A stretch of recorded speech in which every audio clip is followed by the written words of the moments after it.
Afternoon. I'd like to start the briefing today by addressing a topic that I know all of you are preparing to ask me about, and that's tax reform. A couple of you got it. The initial House tax reform bill will be introduced on Wednesday by the Ways and Means Committee. This is the product of months of work and is now going through an open process in the House. The committee plans to mark up the bill next week, starting on Monday. The House is likely to consider the bill week of November 13th. In order to stay on pace, we want to see a House bill passed by Thanksgiving. This is a very aggressive timeline, but one that will help us get tax cuts this year so families and businesses can plan for 2018. We look forward to the details of the tax bill being released on Wednesday, but today I want to take a step back and explain what we're working to do using an anecdote we can all understand. This story has been floating around the internet for a while, and it's important to keep in mind that the numbers are not exact, and I'm also not encouraging any drinking. So file that away. It's mostly for my parents. But I think you'll enjoy it. Suppose that every day 10 people, for our purposes, we'll say reporters, go out for beer, and the bill for all 10 comes to $100. If these 10 reporters paid their tab every night the way we pay our taxes, it would go something like this. The first 4, the poorest, would pay nothing. The 5th would pay $1. The 6th would pay $3. The 7th would pay $7. The 8th would pay $12. The 9th would pay $18. The 10th, the richest, would pay $59. So that's what they decided to do. The 10 reporters drank in the bar every day and seemed quite happy with the arrangement until one day the bar owner threw them a curveball. Since you're all such good customers, he said, I'm going to reduce the cost of your daily beer by $20. Drinks for the 10 reporters would now cost just $80. The group still wanted to pay their bill the way we pay our taxes, so the first 4 were unaffected. They would still drink for free. But what about the other 6? How could they divide the $20 windfall so that everyone would get their fair share? These are the reporters after all, so they're concerned with fairness. They realize that $20 divided by 6 is $3.33. But if they subtracted that from everybody's share, then the 5th reporter and the 6th reporter, which would each end up being paid to drink beer. So the bar owner suggested that it would be fair to reduce each man's bill by a higher percentage the poorer he was.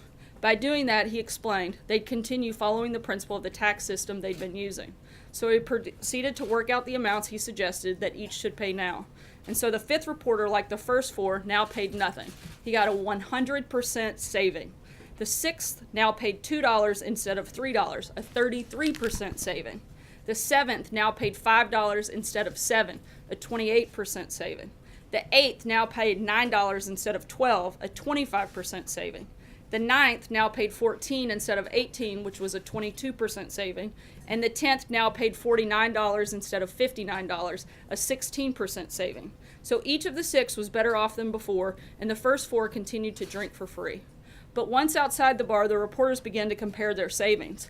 I only got $1 out of the $20 saving, declared the 6th reporter, and she pointed to the 10th reporter. He got 10. Yes, that's right, exclaimed the 5th reporter. I only saved $1 too. It's unfair that he received 10 times more benefit than me. That's true, shouted the 7th reporter. Why should he get $10 back when I only got 2? The wealthy gets all the breaks.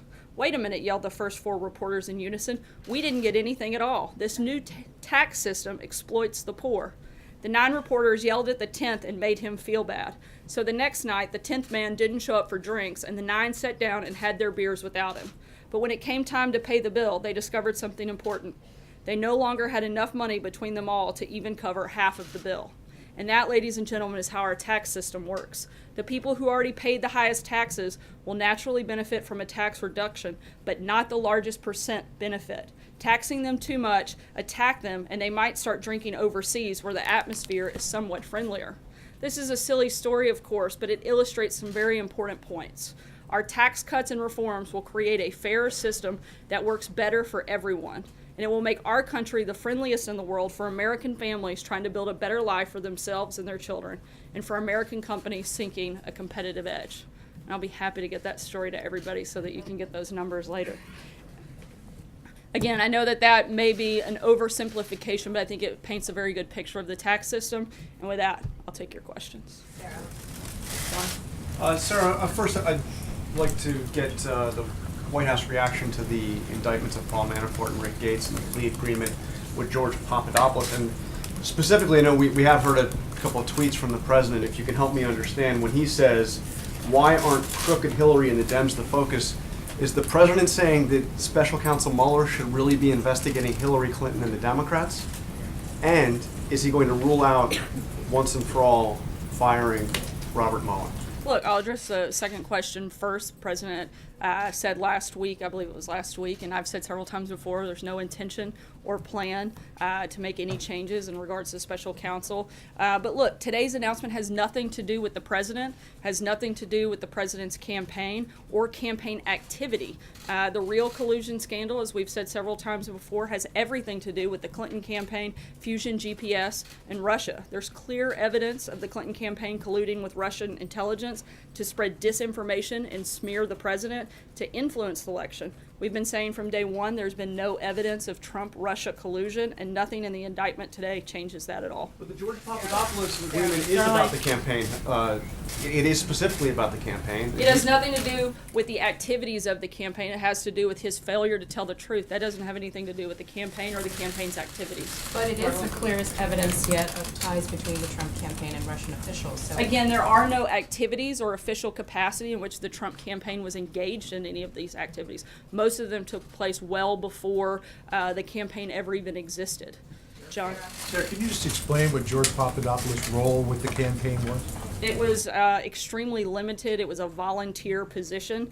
And again, no activity was ever done in an official capacity on behalf of the campaign in that regard. And what about the outreach that he was making to campaign officials to try to put together this You meeting? mean that the outreach that was repeatedly denied and pushed Well, away that's and said, what I meant. we're not going to take any That's what action I on that? meant. Can you explain what happened with his outreach? He reached out and nothing happened beyond that, which I think shows, one, his level of importance in the campaign, and two, shows what little role he had within coordinating anything officially for the campaign. John Decker. Thanks a lot, Sarah. I wanted to ask about Mr. Mueller's investigation. The president, at times, has called it a hoax, and he's called it a witch hunt. You've used similar type of language before as it relates to his investigation. Last week, you indicated, Sarah, that you believe that Mr. Mueller is wrapping up his investigation. And I've heard similar things coming from other senior administration officials. Do you still believe that Mr. Mueller is in the process of wrapping up his investigation? We still expect this to conclude soon. Yes. Francesca? Thank you, Sarah. Paul Manafort was high-ranking in the president's campaign at one time. I'd like to know what the president's relationship is with him now. Do they still talk? When was the last time they might have had contact? As far as we can tell, we know that they haven't spoken in several months. The last known conversation was back all the way to February. And as far as anything beyond that, with Paul, I'm not sure of any Rick other Gates as well? contact. I know that there was some initial contact after the president was sworn in with him at meetings here at the White House, but nothing directly with the president. Deborah?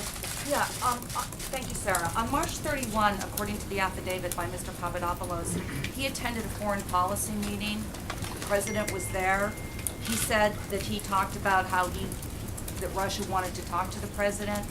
What did the president think when he said he wanted to arrange a meeting between Trump and Putin? And how did other people in the campaign react to that? I'm not sure that the president recalls specific details of the meeting.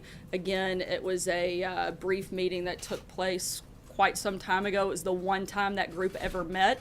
And beyond that, I really don't have anything to add. John, Gizzy? Yeah, thank you, Sarah. As you mentioned, Mr. Manafort, Mr. Gates were named in this for things not having anything to do with the campaign, but with alleged money laundering regarding other business. Now, under those circumstances, would the president consider or rule out pardoning either of them? I haven't had any conversations with him about that. I think we should let the process play through before we start looking at those steps. And Papadopoulos at this time was referring to Jeff Sessions at the time, who was overseeing Trump's Foreign Policy Advisory Committee. What does this mean for Jeff Sessions? Somebody on a volunteer committee, I'm not sure how that would impact the Attorney General directly. Can you say, given what we have learned over the last few hours, can you say when the president was first aware that Russia was behind the hacking and was in the possession of emails, what they considered to be damaging emails about the Clinton campaign that they were trying to get to the Trump campaign? When was he first aware of that? I'm not sure of the specific date of when that took place, so I'd have to look into back. Sarah, does the president regret having hired Paul Manafort to be his campaign manager?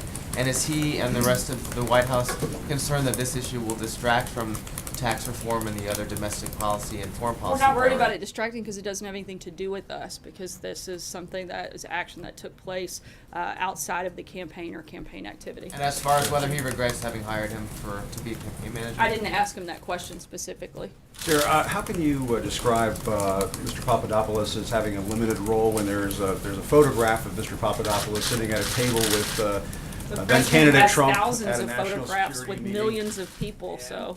He was also cited by then candidate Trump in a meeting with the Washington Post as to who his top foreign policy advisors are. That seems to fight against what you're saying. And also, how is it not collusion when George Papadopoulos is in contact with various people who are promising dirt on Hillary Clinton? A series of events that closely mirrors what occurred with the president's own son. This Being in individual was contact on with a. Russians no. in pursuit of information that was damaging about the Clintons. How is all of that not collusion? Look, this individual was the member of a volunteer advisory council that met one time over the course of a year, and he was part of a list that was read out in the Washington Post. I'd hardly call that some sort of regular advisor, or as you want to, push that he's like a senior member of the staff. It's he was not paid by the campaign. He was a volunteer on a council that met once. Worried about what he collusion activities, Sarah. He was pursuing information from the Russians. Again, he was a volunteer. I think Just- that's something you need to ask him. I'm not here to speak on behalf of the thousands of people that may have volunteered on the campaign. Believe it or not, I have a question on this, but also on tax reform. The president has called on Congress to investigate Hillary Clinton. Is he confident that they will do that? I think that's a question you have to ask Congress, but I think that there are enough reports and enough information out there that seems to suggest it might not be a bad idea. Any congressional leaders of committees I that don't they know plan to if do I that? don't know if he's had a member of Congress specifically tell him that they're planning. My for question that. about tax reform is where does the president stand on the idea of phasing in the corporate tax cut so it would reach 20% sometime around 2022? I think the president's been clear that his priority is to make sure that that's where we start with the tax plan currently. I think, again, he's laid out what his principles are. As of right now, that hasn't changed, and don't anticipate that it will. Major? Sarah, just so we have the terminology straight, when you say George Papadopoulos had no official capacity, what do you mean by that? I mean, he was a volunteer on the campaign and a volunteer member of an advisory council that met one time. So his activities were entirely of his invention. No one asked him to do any of these things. Is that what you're telling the American public? I'm telling you that he was a volunteer member of an advisory council that literally met one What time. I ask is now there are two episodes in which people associated with the campaign at a rather high level, at least in one instance, and George Papadopoulos is a member of a foreign policy or military advisory committee, sought dirt on Hillary Clinton from people representing themselves as either linked to or associated with the Russian government. Is that just a coincidence? The only interaction I'm aware of that deals with this individual was him reaching out and being repeatedly denied. So that's all I can tell you is he asked to do things, he was basically pushed back or not responded to in any way. So any actions that he took would have been on his own, and you'd have to ask him about those because I can't answer. Later activities of the Correct. campaign to have that same kind of meeting at Trump Tower. I'm sorry? What explains the campaign's later involvement with those associated with the Russian government or said they were to get dirt on Hillary Clinton later in the campaign? We've Are these addressed that. things They too? took one are they meeting, nothing coincidental? came of it. No, I don't believe so. That does not indicate a pattern of trying to obtain that information from A that pattern government. of getting information about your opponent. No, the big hostile difference government. here is you From a have hostile a government. meeting that took place versus millions of dollars being sent to create fake information to actually influence the election. You compare those two, those are apples and oranges. What the Clinton campaign did, what the DNC did, was actually exchange money. They took a meeting. Those are far different, and one is pretty common practice in any campaign to take a meeting. The other one is actually paying money for false information. That's a big deal and a big difference. Thanks, Sarah. I have two questions for you, but first, if I could follow up on your comment there about the GPS dossier. This is an issue that many senior level administration officials have pointed to during these questions about the special counsel. Has the White House asked the Department of Justice to look into this issue? Not that I'm aware of. Can I follow up on Mueller? You've spoken with the president today? Yes, I have. Can you give us a little bit about his reaction to the news this morning? Obviously, news that swept the nation's capital. But how did the president respond to this news about two people who did work for his campaign? Was he disappointed that Paul Manafort received this news today that he was being charged on these 12 counts? He responded the same way the rest of us in the White House have, and that's without a lot of reaction because it doesn't have anything to do with us. Sarah, we are now talking about two of the most senior members of the campaign at a very pivotal time, through and including the RNC last year, who are now under federal indictment For charged something with very they did serious crimes that outside of the admittedly campaign. they did not allegedly conduct during their work for the campaign. But doesn't it speak to the president's judgment that he would choose to have these two individuals in very high positions, having allegedly committed these crimes in the years leading up to their roles? These were seasoned operatives, not, you make it sound like they were, regular offenders that have been in massive amounts of trouble. These were seasoned operatives that worked on a number of campaigns. Paul Manafort was brought in to lead the delegate process, which he did, and was dismissed not too long after that. And the president has no regrets. Again, I didn't ask him that question specifically. April? What leads you to believe that the Mueller investigation will conclude soon? Do you also believe that there could be more indictments? And my third question, on another subject, welfare reform. The president talked about this a couple of weeks ago, and I've been trying to find out what is the focus, how do you plan to implement welfare reform? We haven't made any specific announcements when it comes to welfare reform. Those are ongoing conversations, and we're looking at ways to improve the system, but nothing specific to roll out at this time. I'm sorry, what was the first part of your question? The first one, what leads you to believe that this will conclude soon, the Mueller investigation? Have you been given a heads up? What? Those are the indications that we have at this time. I can't go And any also, further. do I you can't go any believe further than that. indications from who and where? Sarah, indications from where? As I just said, I can't go any further. And than also, that. what about, you don't believe there'll be any more indictments at all? That's a question you'd have to ask Robert You're Mueller. saying that it's going to be concluded soon. I still attend that we believe that it will be concluded soon, but beyond that, I don't have anything else to add on a specific time frame. Sarah, in March, the president called March 2016, the president called George Papadopoulos an excellent guy. Does he still believe that Papadopoulos is an excellent guy? Look, he was referring to the council. He was going through the list of names with the Washington Post, and nothing more than that, and complimentary of the people that were volunteering on behalf of the campaign. Told the FBI that a campaign supervisor told him, "I would encourage you to make the trip to Russia if feasible." How does that not constitute the campaign encouraging him to make contact with I'm Russia? not aware of that conversation, so I can't speak to that. Sarah, at the end of the day, is there any concern at all from this administration, again, trying to drill down on what was asked earlier, that two people who worked for the president are now under indictment? One has pleaded guilty, and he promised to hire only the best people. Is this an example of the best people to hire? Look, again, this goes back to these were activities that took place outside of the scope of the campaign. I can't comment on anything they did. But are these the best people to hire? Look, the president hired Paul Manafort to handle the delegate process, which he did, and he was dismissed not too long after that. Sarah, last week the administration opposed a federal judge's decision that allowed an undocumented teen immigrant to have an abortion. Now that that case is over, it's been decided she's had that abortion. What is the White House reaction to that decision, and does it set a dangerous precedent going forward? I can't comment on the specifics of that at this point. Case at all? Did he comment on it? I didn't speak directly with him about the case. Sarah, thank you. I'd like to ask you about a different topic. Just breaking before the briefing, court banned the president from changing military policy on service by transgender people. What's the reaction from the White House and the plan moving forward in reference to this? Obviously, this is something just announced. The Department of Justice has it. They're reviewing it, and I'd refer them to any specific questions.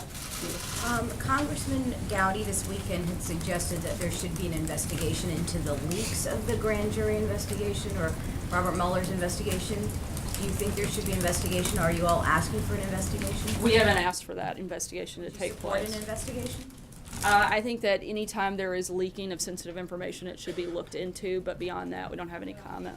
Kristen? Sarah, thanks. Does the president in any way hold Jared Kushner responsible for hiring Paul Manafort? After all, he was an early supporter of bringing him on board. Not that I'm aware of, no. And Sarah, to just follow up on the point of hiring the best people, the top people, he has said, does this not at the very least raise questions about President Trump's vetting process and judgment when it comes to bringing on these people? I don't believe so. I think I've answered that quite a few times today. Sarah, two quick questions. Does the president, you said back in July that the president believed that the investigation for the special counsel should stay within the confines of Russian election meddling. Given what we've learned today, does the president believe Bob Mueller overstepped the boundaries of his investigation? I haven't spoken with him specifically about that detail. Okay, great. My second question, Sarah, would just be on the topic of regarding the plea agreement with George Papadopoulos. You've indicated that the president did not remember that March 31st meeting, the photograph, right? No, I didn't say he didn't remember the meeting. I said he didn't remember those comments from. Did he George remember anything Papadopoulos. about that meeting, his interactions with Papadopoulos, given that he's talked about his great memory? I don't believe that he went into detail about the meeting itself. He remembers it taking place, but we didn't go into anything beyond that or any specifics. And specifically did not remember the Russia comment? Did you remember Papadopoulos' presence? Did they have interaction? Not that I'm aware of. Thank you, Sarah. Gallup just came out with a poll giving 33% approval, 62% disapproval to the president. What's your reaction? Is the president aware of this? Any plans of changing anything? Look, we're focused aggressively on pushing forward on a very bold agenda specific to tax reform, tax cuts. I think that the economy continuing to grow and strengthen is something that will certainly change those numbers. But at the same time, I think these are some of the same polls that also said this president would never be president, so I don't have a lot of confidence in them. Take one last one. Sarah, can you please clarify? Can you please clarify your answer to Mara?